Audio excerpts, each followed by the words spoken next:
Engage your brain and enter the mind's eye. Your one-stop shop for politics to paranormal and everything in between.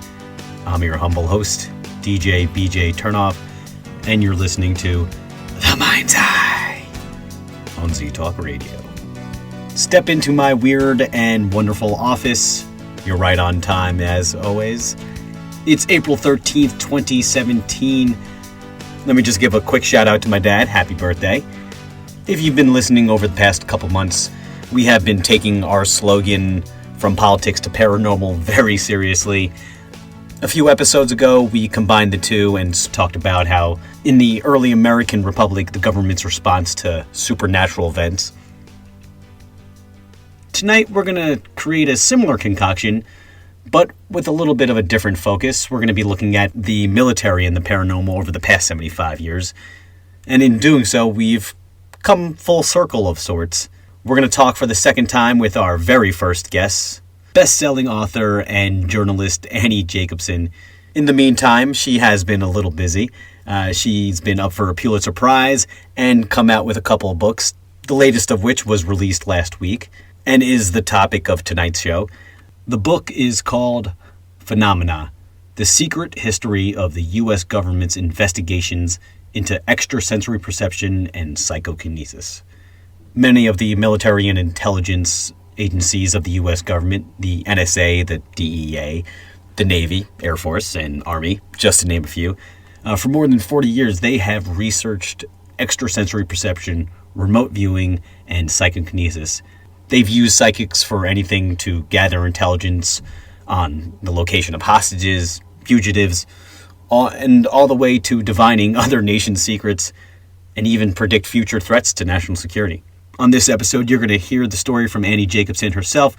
She's going to tell the stories of these controversial programs and divulge some of the information that she got from her unprecedented access to more than 50 of the individuals involved in these programs, many of whom spoke with her for the very first time, military scientists, analysts, and even the government psychics themselves. We'll be right back with another Mind's Eye expose when we return. Sadly, just last week, we commemorated the tragic 49th anniversary of the death of Martin Luther King Jr.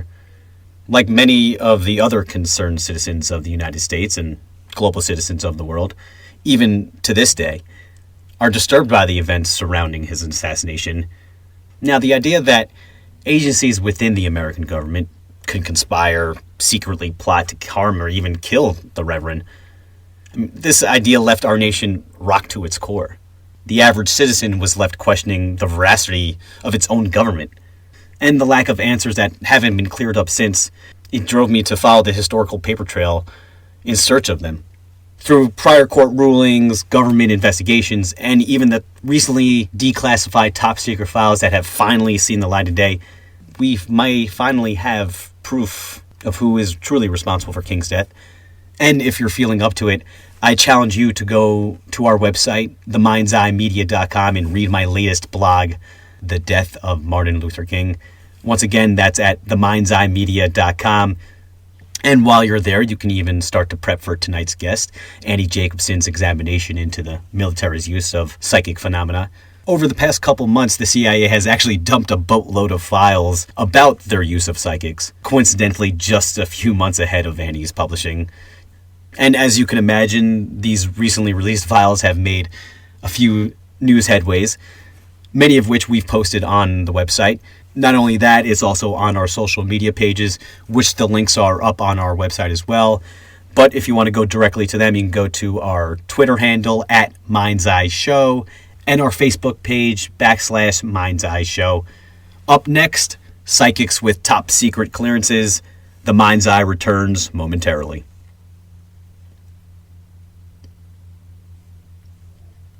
Not often can you say that you have a Pulitzer Prize finalist on the show. The Mind's Eye can now say it twice over. Annie Jacobsen, it's a pleasure to welcome you for another fireside chat. Annie, welcome. Truly, truly welcome. Appreciate it. Thanks for having me. Your latest book, Phenomena, The Secret History of the U.S. Government's Investigations into Extrasensory Perception and Psychokinesis. It looks at the military's decades-long investigation into mental powers and phenomena. I mean, some would say this is a particular controversial topic, even within the previous content that you've explored. What was the seed that led to this book? Great question, and one very near and dear to my heart, which is, and actually speaks to the subject matter we're talking about, which is inspiration. So I usually get the ideas for my books while I'm researching the previous book. And this happened to me. I was looking through some Apollo library images, and I came across a photograph, and it's in the book, Phenomena. The photograph is a astronaut standing on the moon reading. He is reading a document from a gloved hand. And I thought, my God, this is marvelous. Here you have advanced science, space travel. And then you have this concept of of the earliest tools of technology, which are writing. And I thought, this is incredible that these two concepts are, linked in this one image. But of course I had to know what the astronaut was reading. So I found out that the astronaut was Apollo 14 astronaut Ed Mitchell, and I went to him at his home in Florida, and he told me that he was reading a map. So that's where it got even more spectacular. A man on the moon reading a map of the moon. Why? Because he was lost. That's my introduction to why I wrote Phenomena. I mean, Phenomena is a quest story. It is about science versus the supernatural. Ed Mitchell is kind of a quintessential figure. He is a scientist who went supernatural, if you will. And it's also, because quests are about journey and exploration, it's also about the concept of getting lost. Who gets lost? Are they really lost? Who defines getting lost? And how do you get back to your mission? Keeping on your personal side of it, how did your personal opinions on phenomena like ESP, psychokinesis, other those type of anomalous phenomena, how did it change from before researching the book and then obviously after writing the book, if at all, even? Yes, well, so for that, I would bring up the idea of Gertrude Schmeidler, who is the Harvard experimental psychologist who developed the system, a great system in which to talk about believers and non-believers, if you will. And she called them goats and sheep. And she said that the goats, on one hand, were the scientific skeptics who took the position that this is all sheer nonsense, pseudoscience, rubbish, period. And then on the other side is the group that is open to the idea of ESP, psychokinesis. And I thought it was very interesting that she said open to the idea. And when I think about your question, I began my inquiry into phenomena, the research and reporting of the book, neutral, desiring to look at both sides of the aisle, because I had also noticed that so much of the existing literature out there is either pro this kind of research and operation or against it. And I wanted to try to tell a neutral story where the reader gets to decide what they think. But your question is, I think important to this whole idea of a quest anyways, because certainly I write books as a kind of quest for knowledge. I mean, that's what keeps me in the game and interested.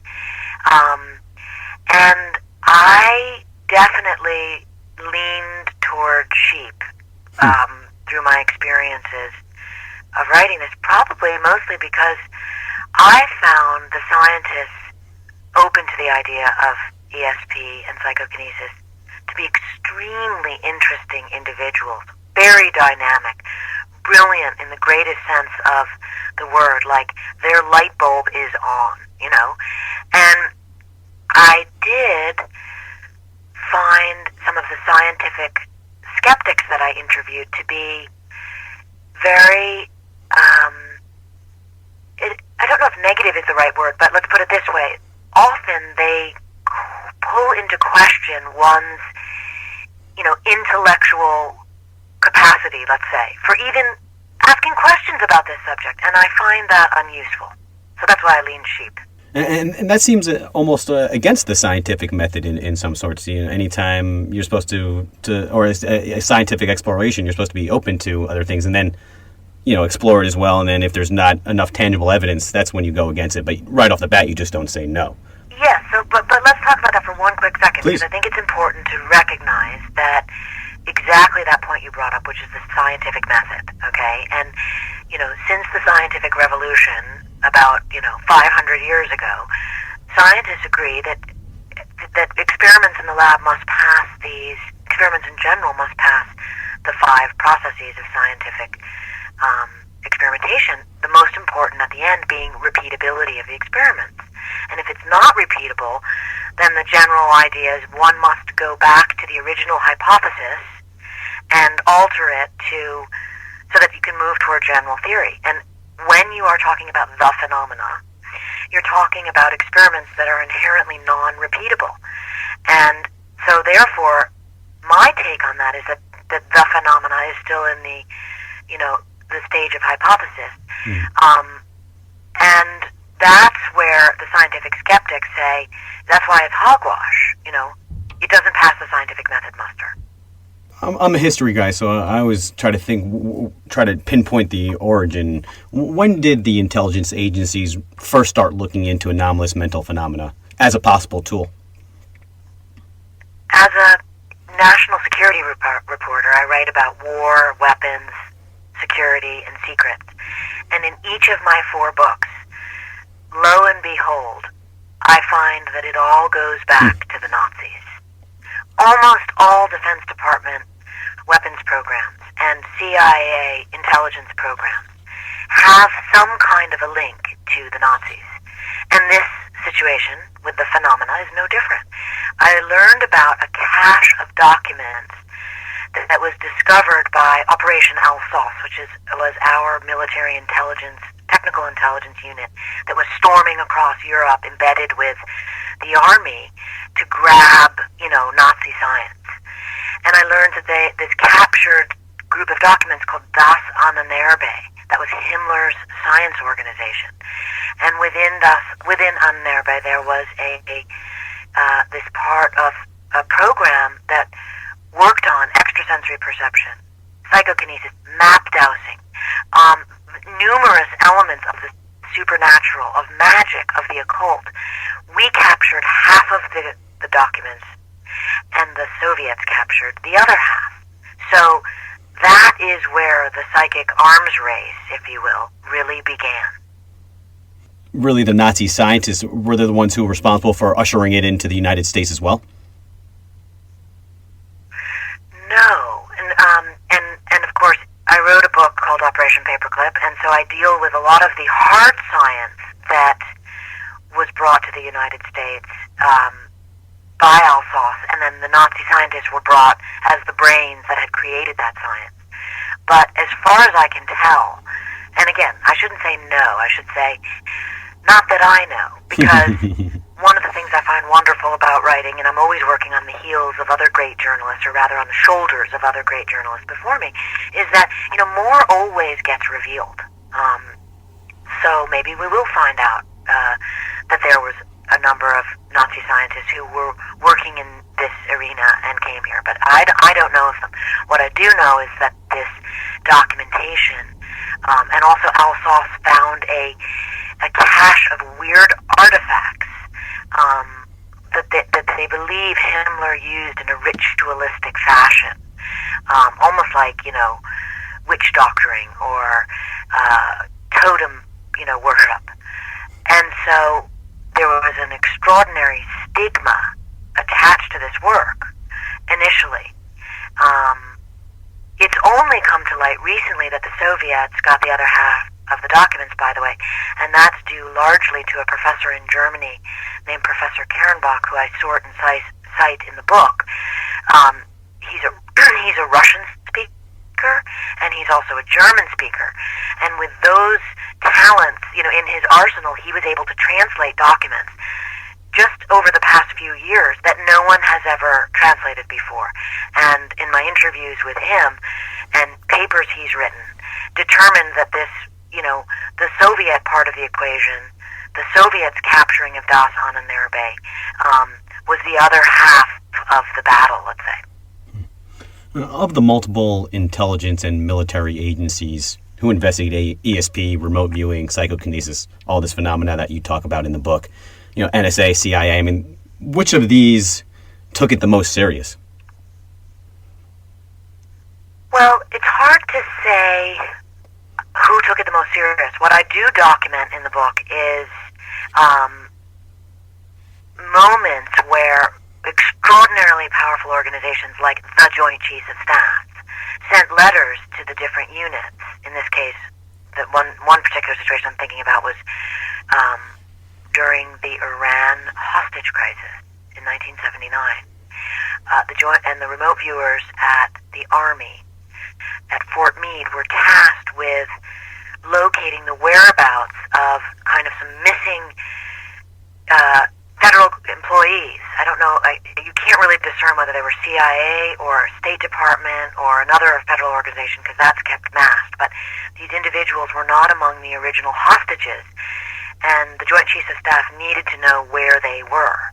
And the remote viewers were able to identify or provide information that allowed the Defense Department to locate these individuals. And for that, the Joint Chiefs of Staff sent a memo to Skip Atwater, who was running the program at the time, saying, brava, great job. I mean, I'm paraphrasing, but so that kind of thing is really remarkable when you realize the power and the potency behind these organizations that were, the value of the intelligence that was collected is not unnoticed.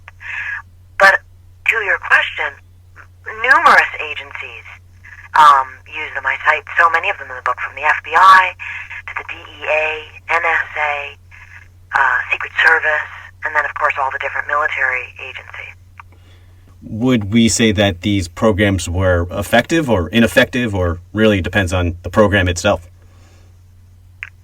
There were some extraordinary successes and some colossal failures, like almost all military and intelligence programs.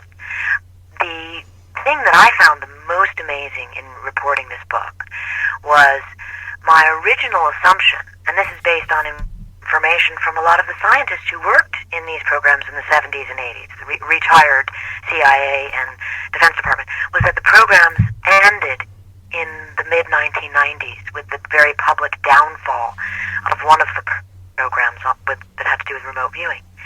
And I was very surprised to learn that they are actually back in full force today at the Defense Department.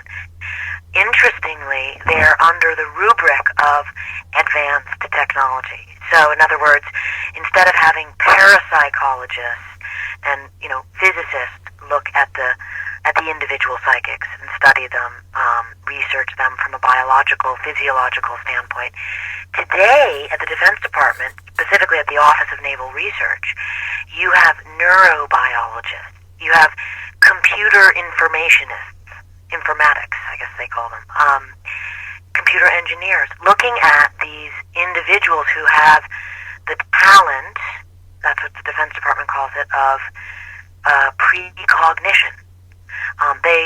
For short, they call it the spidey sense. But, of course, what they're really talking about is this thousands and thousands of year old, quasi-supernatural, quasi-superstitious concept of extrasensory perception and divination. So these studies are still happening today. I mean, is anyone on the brink of any phenomenal discovery? Where I found the brink of discovery, or at least where I would hedge my bet, was something I reported in the book for the first time in Phenomena. I interviewed the original CIA scientists who worked on the program in the 70s, Hal Puthoff, Jacques Vallée, Dr. Kit Green, and while these individuals still maintain their security clearances, as they tell me, and by the way, that makes them some of the longest continuously cleared top secret individuals that I've ever worked with in all of my books. They, on the civilian side, have teamed up with a professor at Stanford, the Nolan Laboratory, Professor Gary Nolan, and they are working at high technology mapping of cell biology. And they are working to examine the biological scans of individuals who have the talent, who have extrasensory perception, who experience things and know things above and beyond the five senses. And they are working to locate what they call the genomics of supernormality. Another way of saying that would be they're searching for the gene for paranormality. Wow. I mean, that sounds like the next frontier, almost on the cusp of. Seems like giving an answer to something that obviously we've all been searching for a very long time, humanity. Let's scale it back a little bit and talk about. No, please. I just want to say, I think this kind of exploration is brilliant. I mean, the idea that you can take these old ideas that are based on hypothesis and move them. I mean, it seems to me like they are moving toward general theory in a manner that was not possible before this age of astonishing science and technological advancement that we live in, where you have the capacity, the computer capacity, the fMRI capacity to look at the human physiology, study it, map it, and perhaps explain once and for all this idea of the paranormal, what they call the supernormal, because they really lean toward the idea, at least it was conveyed to me, that, supernormal is a more appropriate term, and the best analogy I can think of for that is, think of how I can't sing in the shower. I assure you I'm a terrible singer, right? And then you think of Mozart, and you think of the music that he created. He's a supernormal. I'm just normal. That's an excellent way of describing it. Let's scale a little bit back. You had such unprecedented access to some of these major players involved in these, we'll call them supernormal programs. Let's start with the juiciest. I mean, the psychics, the remote viewers. I would have loved to see the advertisement in the newspaper. I mean, what was the hiring process like for this? Ooh, good question. I mean, another question I get a lot on the same axis is, how do we know that they weren't charlatans, frauds, hucksters? I mean, that I would say you have to give a little more credit to the federal government than that. And, Uri Geller is a case in point. They hired Geller. Geller was a CIA asset, and so you can have legions of scientific skeptics shouting about Geller the magician until the cows come home, and they have for decades. But that's not what the Defense Department thought, and that's not what the CIA concluded. And to look at these documents revealing what Geller did in a Faraday cage in an electronically shielded room, it's pretty astonishing. And so, how did they hire them? Well, there was generally, and let's start with CIA, that there was word of mouth, okay? There was, the scientists, the physicists had their ears to the ground about who was a supernormal, who was a super psychic. And then that person was approached, and then they would be tested in that Faraday cage. They would give them very basic what's in the box test, right? Literally putting a shoebox in front of them that they couldn't possibly see through and saying what's in the box and having the handler there to monitor it. And there's such a simple concept, and reading through the declassified documents from CIA about the what's in the box test, I mean, I write about them in the book because they're really interesting, like just the simplicity of knowing what's in that box, right? And how it's described says everything. And that's who they began to work with. And then, of course, it was about who performed. I mean, the number of psychics was limited. When you get to the Defense Department, moving now like 79, 80, and forward, the Defense Department program went on for almost 20 years. That's a different story. And there was a real battleground within DOD. The programs were run by the Defense Intelligence Agency, DIA, which is kind of like the CIA of the Pentagon. And there was a schism because bureaucracy wanted to, chain of command, wanted to train soldiers to be psychic. There was such a stigma attached to being psychic. There was a stigma of, the occult, the supernatural, magic. We can't have any of this. This is the Defense Department. We're rational. We live in the age of science. And so they did what I interpreted to be this kind of crazy forcing a peg into the wrong box, whatever that expression is, because they were training soldiers to be psychic, and it didn't work. The people who are psychic are born that way. And that is really, in a nutshell, the difference between what C.I.A. concluded with their very successful experiments and what DoD tried to accomplish with mixed results. How did the scientists, the government officers, and the psychics and rovers, did they interact? Yes, well, in Phenomena, because I write narrative nonfiction, I really tell the stories through the individuals involved. So I hope that I think I conveyed exactly that, drama, because you have handlers, right? At C.I.A., in a nutshell, it kind of went like this. At C.I.A., there were physicists and researchers who began this program. The way that C.I.A. set it up was to investigate if it was, it's kind of delineated. Part of what we're doing is investigating if it's even real, and then we'll consider going operational. Well, the results were so tremendous right off the bat, boom, they went operational. So part of it was continued to be research, part of it was operational. The CIA ran into all kinds of internal problems with the church committee hearings in 1975 and ended their program because it was too controversial for them. And before that, all of the defense organizations had been clients of the CIA. So that absolutely switched 180 degrees after the CIA pulled out, and it became the Defense Department, in essence, owned the program. And they set up started by using the CIA model, which is, okay, let's partially investigate, research this phenomena to try and see if it exists, if it's true, if it is, how does it work, etc., etc. And then we'll consider going operational 3 years down the road.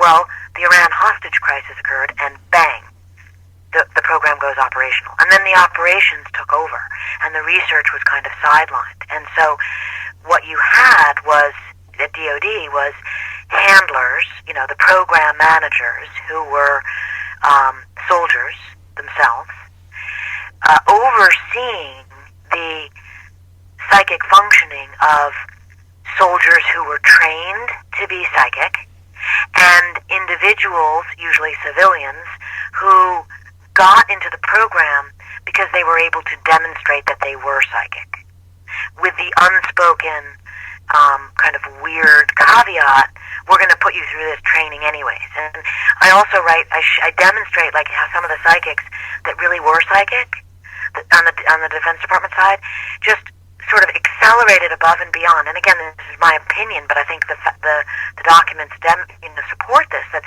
those who really were psychic, who said, I'm born psychic, they accelerated in their performance and became far more valuable to the Defense Department because the Defense Department is after results.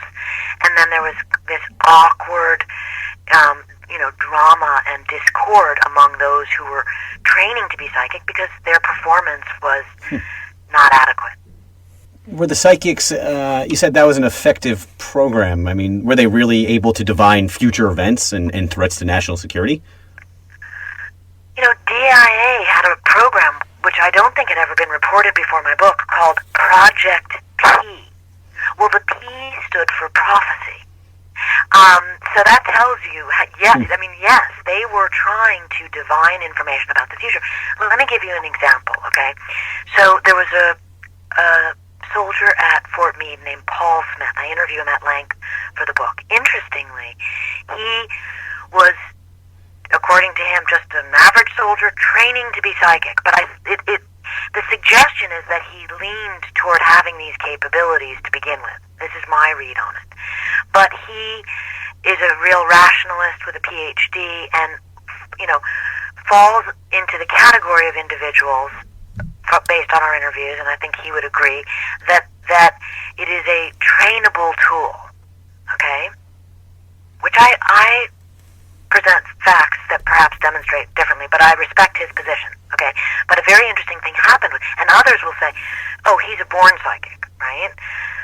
Now, an interesting thing happened with Smith in Project P. So they're all being asked to divine the future, in essence. That's kind of a short term for, tell us what will happen in such and such a place on such and such a day. And it was unsuccessful. But Smith was doing a different viewing session of some coordinates that had been given to him in the Mediterranean. And he saw, or I should say he foresaw, an event. I don't want to give it away because it's just a remarkable story in the book, but he saw an attack on a ship and described it in astonishing detail to his handler, time-stamped, dated, went home for the weekend and came in on Monday morning and found out that a U.S. naval ship had been attacked and people had died. And, what was remarkable to me was I interviewed the lead scientist at D.I.A. who was in charge of this information. And I said, how come this wasn't used as an example of a success story of Project P for prophecy? And he said because he wasn't being asked to predict the future in that situation. He was simply supposed to describe what was going on at that time. Now that kind of shows you the baffling catch-22 of DoD, I think. What about Project Stargate? Because I think you alluded to it a little bit before as well. Was that one of the more successful programs? So Stargate was the last code name for a series of programs at DIA that began 20 years earlier. And they were, in essence, the same program with a few tweaks here and there, an emphasis on this or that. Different science board members, psychics got shuffled around, program managers got shuffled around. But in essence, they were the same program, and they were really run by the same lead physicist, Dale Graff, who I interview at length in the book. A fascinating character. He was a civilian scientist who worked at DIA. And the interesting part to me about the changing of all these names had to do with the fact that each of these programs fell under the banner of being a special access program, a SAP program. And that is an extraordinary classification that involves these incredible safeguard protocols and access restrictions that really far exceed what normal, if you can call them normal, classified information programs exist in. And the reason why is they were completely afraid that the Russians and the Chinese, because the Chinese play a big role in this, as I write in Phenomena.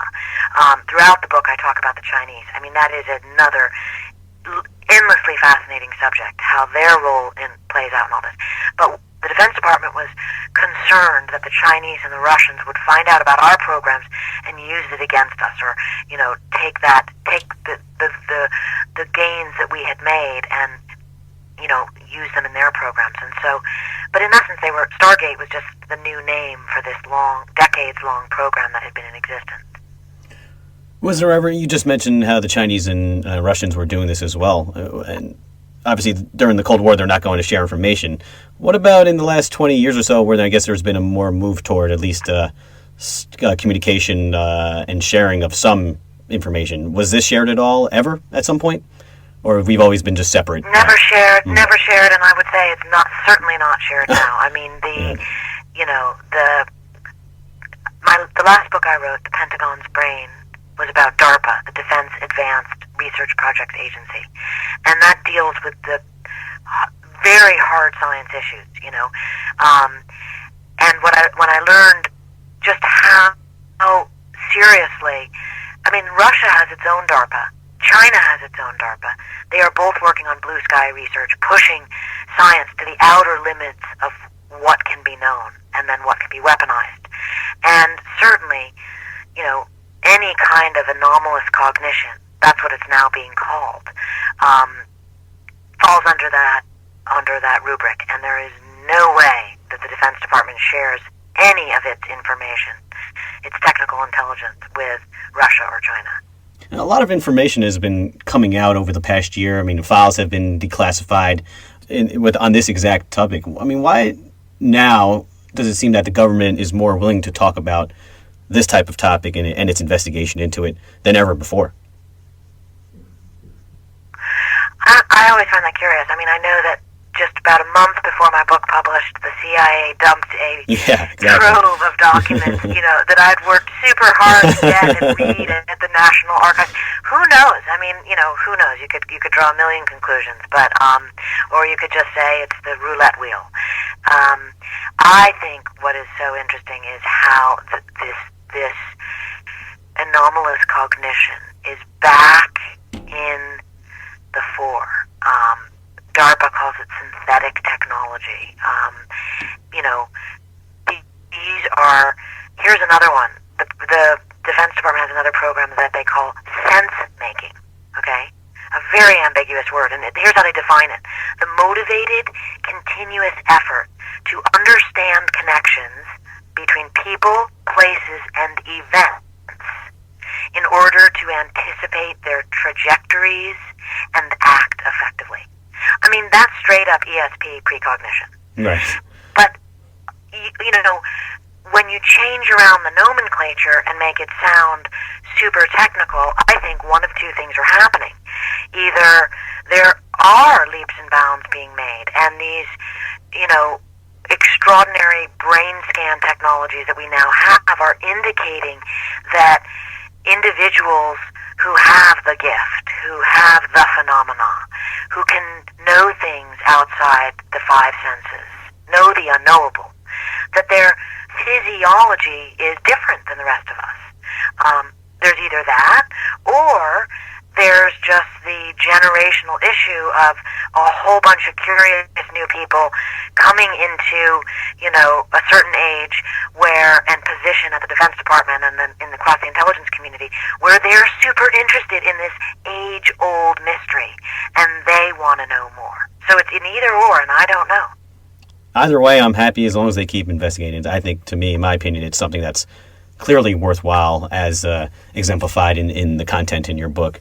I mean, do you agree that was the government justified in spending, the taxpayers' hard-earned money on things outside of the normal range of intelligence? Well, any guess I made would be a guess, and anyone who tells you they know what was spent is a guess, including, I believe, people who have, said this is what was spent. Because I know from writing books about Area 51, the Nazi Operation Paperclip program, and DARPA, that what the budget says is a mere tip of the iceberg, because many budgets come from something else under the banner of something else. So I do not believe, when you're talking about SAP programs, SAP programs, you're most definitely talking about pulling from the black budget well. And that is unknowable, literally. And then also when you consider that DARPA, a budget I am familiar with from having written The Pentagon's Brain, their public budget is roughly $3 billion a year, and it has been that since 1958, adjusted for inflation.